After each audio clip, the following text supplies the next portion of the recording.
Thought architecture. Every skyscraper begins as a blueprint. So does every life. Before your hands build anything, your mind already has. Every decision you make, every fear you carry, every dream you chase is constructed inside an invisible structure known as your thought architecture. You can't see it, you can't touch it, but it quietly designs your reality. Imagine walking through a city where every building represents a belief you've collected since childhood. Some buildings are towering monuments of confidence.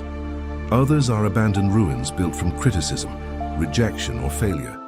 The frightening part: most people never question who built the city they're living in.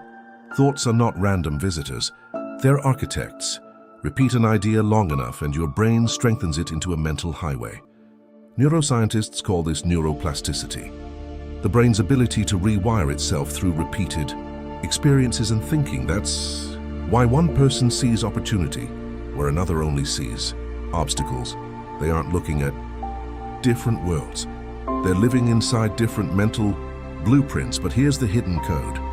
You are not trapped inside yesterday's design.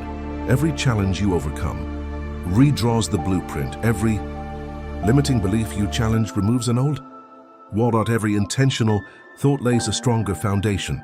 Your mind is constantly under construction, whether you're paying attention or not. So ask yourself, are your thoughts building bridges or prisons? Are they creating doors or dead ends?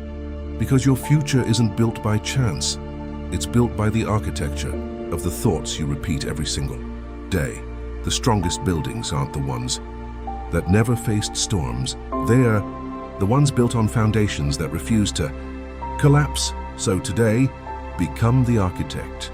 Inspect the blueprint. Demolish what weakens you. Design what empowers you. Because the life you will live tomorrow is already being constructed inside your mind today.